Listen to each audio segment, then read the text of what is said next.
بسم الله الرحمن الرحيم الحمد لله رب العالمين الصلاة والسلام على أشرف الأنبياء وإمام المرسلين صلوات ربي وسلامه عليه أما بعد السلام عليكم ورحمة الله تعالى وبركاته دعوتوتا في هردفتوتا يوتيوب أمزا شيخ جابر دقيسانو بكم اجرتان سلامان نخي سناغو سنين جيتشا dhiifama qophii kaleessaa waan hin taane takkaaf dabarsine kanaafuu warri qophii teenya gartee gaafii gaafattanii kalee an isiniif hin dhufin hedduu takka dhiifamaan isiniin ja'a. Akkasumatti gaafiilee teenya akkuma baratametti gaafii gaggaafatamteetu jira. Gaafii gaafatamte san keessaa karaa garee waasappii yookaanuu waasappii keessaa gaafii nuti har'aan tana fudhannee dhufne gaafii gartee obboleettiin teenya gaafatte mee obboleettiin teenya maal jettee akka gaafattu na wajjin dhageeffadha. السلام عليكم ورحمة الله وبركاته. أستاذ مساكم نكاجرتني بقى زراتني سنجا إن شاء الله ربي مريتنا الإيرسو ما شاء الله تبارك الله بيسوبي والنبائين ودبر ساجرتني سجنتا كيسيرون دور دفا والله ما شاء الله تبارك الله سننجا إن شاء الله ربي نما اليوم مريتنا الإيرسو أكيسني نفعبا إثسننجا إن شاء الله سننجا نما قريتو كتوكتين أرينا أمني هنا في والنار جهازها isin haguma kana ayyuwan beeytan irraa asbaatanii waan akkana fayyadamaa jettanii ijoollee dhukkubu tokko fayyisuun rabbii gaditti jechuudha. Rabbi raajirii argattanii kanaafuu haasawa nama tokko dubbii ajaa gisee dubbatanii aariin asan qabattanii isiniin jedha. Gaafii qabaa gaafiin kiyyamootuyyuu maal jesanti fakkaatee gisee baay'ee beeytanii narran turree dhibeen kun garuu addisiidha akkana 15 narra gaheera. Kalee bitaa jechuudha. Kalee bitaa na gubaa jechuudha. Akka nama fakkeenya barbara ibiddaa kalee kiyya kanarratti naqee bataam itti na gubaa. Anturaanii fi fincaan gizee guyyaa keessatti gizee takka bichaa fincaanaa jechuudha. Garuu ammallee guyyaa homaan jedhu halkan gizee gadi ciisee firaasharra jedhee gizee baay'ee deddeebi'ee itti dhufu fincaan jechuudha. Fakkeenyaaf gizee 3 akkan osoo rafin duratti sa'aatii tokko odoon gahin jechuudha. Mee dawaan waan kanaa maal inni kagalee na gubu kuniifillee jechuudha. Kalee bitaaf foonirra na gubaa jechuudha. Anna dawaan fincaan qabatu maalin sababni isaa maalinni dawaan isaa moo maalinni dawaa isaa natti himuu dandeettan inshallah barakallahu fiikum isinin jazakallahu khairan. Assalamu alaykum wa rahmatullahi wa barakatuh. جزاك الله خيرا وخير الجزاء وبليتي تينيا ربي جزاك سيفا خفلو أبشر لقوم خيتي ونأتي جتي akkuma gartee dalagaatti namni hundinuu hojii isaanii arkata tuni dalagaa haasidaati je'eetii yaada. Rabbi subhaanahu wa ta'ala haasidaa fi istiinurraa haa qabu. Waan biraatiif miti wanni isaan akkanatti nu qeeqaniif yookaanuu waan kana godhaniif akka nuti gartee barnoota kana dhaabnu. Barnoonni kun akkamitti chaayinaala Hamzaa Sheekh Jaabir irraan dhufa yookaanuu gama keenyaan akkamitti hin dhufne waan ji'u yaada qabanii yaani tokkos numa jira ka isaan nama dararan. Anamma garee gama duubaatiin na dhufanii profaayila kanarra kaayadhu maal kana godhadhu garee profaayila kanarra kaayadhu maal eebbaa profaayila lubbuu teenyaarra kaayadneeti yaana namni hundi waan fedhe irra kaayachuu danda'a. Tanaaf gaafiin obboleettiin teenya gaafatte kaleen na dhukkubaa jette. Obboleettii teenya Rabbi subhaanahu wa ta'aalaa fayyaa guutuu fi gartee sixaa ta'e guututti siif haa deebisu. Akkasumatti fincaanii na deddeebisaa jette. Wallaahi viidiyoolee tana akka ajaa'ibatti irraa dubbadhee waa'ee isaanii ibsa bareedaa irraa kanne viidiyoo gartee kaleen na dhukkubaa jette saniif obboleettii teenya viidiyoo tana qaceellotti ilaalee viidiyoo tana waan isin jettu yoo kas dhibdu taate gama duubaatiin dhufi na gaafadhu. Inshallah ta'ala akka waan se dhibe ansiif himu abdiin qabaa jechuudha. Viidiyoon lammadaa ammoo fincaanii na deddeebisaa jette. Viidiyoo tana qaceellotti ilaalee fincaan si deddeebisuuf dawaa kee viidiyoo tana keessaa harkatta bi'iidhnillah Rabbi subhaanahu wa ta'ala si haa fayyisu. Ammallee obboleessi keenya tokko nuuf barreessee assalaamu alaykum wa rahmatullahi wa barakaatu. Ustaaz Hamzaa Sheekh Jaabir jechuun nama roga fayyaatiin ummata Oromoo tajaajilaa jiru barruun akkuma ammaa si gartan kana maqaa isaa xureessuuf akkasuma akka inni tajaajila ummataaf kennaa jiru kanarraa if duuba deebi'uuf miidiyaa gubbatti waan hin taane maxxansitan osoo dhiiftanii gaarii ture.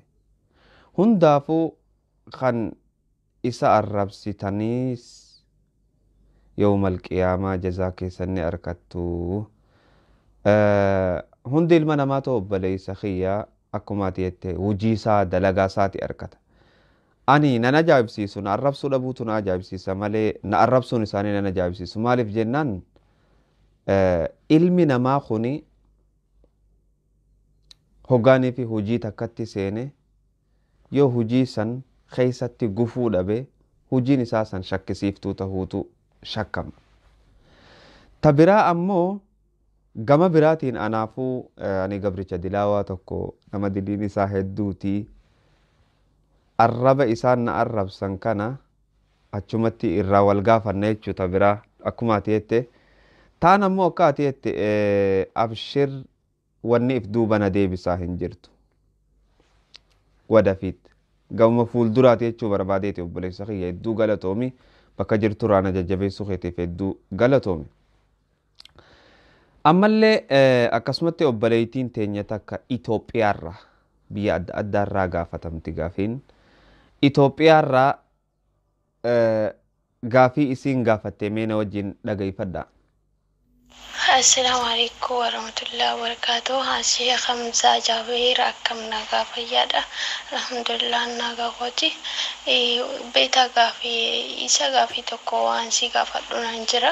Rabbi siif haa laaffisu dandeettii hanga qabdu beekumsa akka qabdurraa naaf akka himtu nan barbaade. Inni isin beeta bara waggaa 9 dura garuu haa ta'u eeganii daa'ima qaba waan ta'eef daa'ima erga garatti nam baadhee booda jechuudha. Eegammaas daa'ima sana dee'ee booda garuu garaa hankoo irratti isa barruu jechuudha. Akkanatti ciccirameen irratti erga gaafa sana hafee ilaa amma narraan banne jechuudha. Isa kana dawaa isaa yoo kan beektu ta'e rabbi isaa gargaaru maalittoo akka namarraa balleessu yoo hin jiraate nafi misinja khanafi. Assalamu alaikum warahmatullahi wabarakatuh. Akkuma amma dhageessan kana obboleettii tiyya rabbi atii fi ilmaan keetiis waliif isin haa dhiisu. Jireenyi keessan jireenya iimaanaa, dalagaan teessan dalagaa ihsaanaa, hojii gaarii warra addunyaa fi akhiratti milkaa'u haa taasisu. Garaatu na babbaqaqqiin garaatun akkasumatti narra taa'u jirti maaltu babbaqaqqii tana balleeysaa jette. Wallahi taqriiban amata lama na fakkaata viidiyoo waa kanarraa kaniin dalagee gadhiise. Viidiyoo tana qaceellotti ilaali yoonii fi playlistii kiyya jala seentee ilaalte barnoota fayyaa ja'a achi keessatti waa hedduu argachuu dandeessa. Playlistii jala viidiyoo kana qaceellotti ilaali uktana. Rabbi subhanahu wa ta'ala jireenya keessiifaa tolchu dhukkuballee sirraa haa qabu. Okay, ammallee obboleettiin teenya tan kiristaanaa takka maal jettee nagaan waaqayyoo isiniif haa ta'u. Barruu isin asirra barreessite tana alaa kulli haal isin guutumatti dubbisaa. Obboleettii teenya dhugaa keeti barruu tee tana keessatti warra gartee kiristaana jibbuudha jette. No, islaamni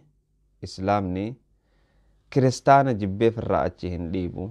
Maaliif jennaan namni ilma namaa jibbeef irraa achi dhiibuun hin taatu. Hujii isaa fokkottuu jibbuu qaba malee. Tanaaf warri gartee duula Hamzaa Sheekh Jaabir irratti banuu fi isa arrabsuu fi maaliif gartee inni gama kanaan akkana godhaa fi kana godha kan jiru kuni yoo akka mataa isaatti kiristaana jibbe isaa fi rabbiitu wal beeka. Walaakin ammoo islaamni an islaama akka kiyyatti islaamni ilma namaa tokko hin jibbu. Hujii ilma namaa san jibba malee. كره الله انبعاثهم جامل رب سبحانه وتعالى نما خنا جبا يوخانو هجي إساني جبا هجي إساني تيسان همتو إسان دلغن جبا يچو دمالي نما تهو قفاف خبجو جالچون درقا مسرطا يچو اوما ربي وانتيف تناف غلطومي أمالي غرتي برو إسي تنخيستي وان إسن همتن خنخيستي واني تهي خنين اتفايتو جراجتي ربي خفيانا ما دي بسونو تسبب موغا جيسنا ادو غلطومي امو تجاجل امتا را ابدا افدو بهن ابان فدي وان فدي اسو اوكي غافين الرابودا غافي هدونا ما جايب سيفتو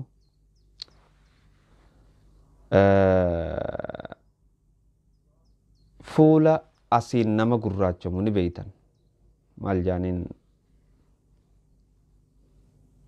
كلف جانين أفان عرباتين أفان رموتي مالك جانين بيخو مال جانين سافان رموتي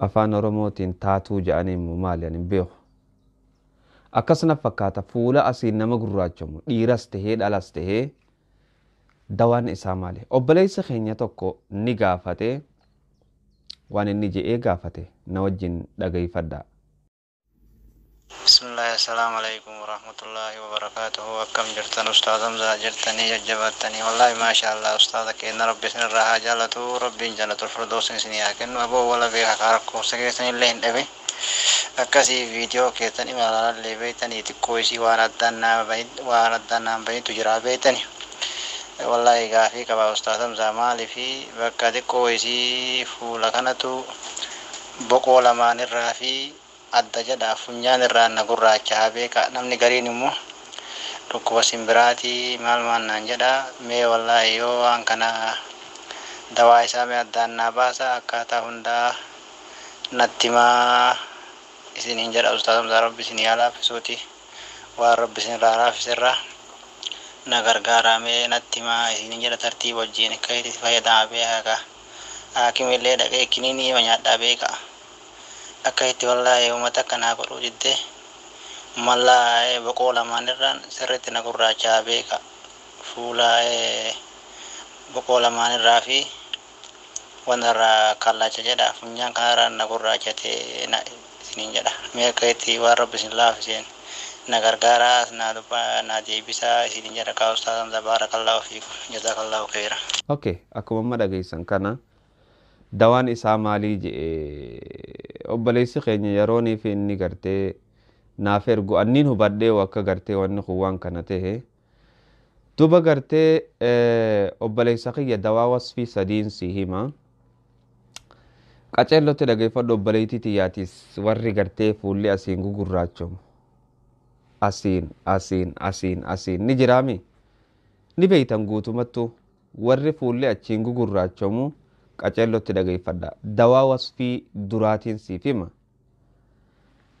aanan ficaa aannanii tanani beeytan aanan niidoo ni fidatta xuuxxoo ni fidatta laymuun jechuudha laymuun tadhan gaggoytu san hoggaanii fi salaxarra naqatan xuuxxoo jennaan nuti isii ni fidatta deeyma ni fidatta waa sadeen kana walitti laayxee akka kireemaatti fayyadamta taakka fuulli kee asiin gurraachome sirraa deema kalamada saabuna ni fidatta zayta zaytuun ni fidatta xuuxxoo ni fidatta burtukaana ni fidatta wasfii tana qaceellotti dhageeffadhaa saabuna hoggaa fidattee saabuna kana fuulaan dhiqatta eega fuula dhiqattee fuula kee kana zayta zaytuuniin shukkuumta eega zayta zaytuuniin shukkuumte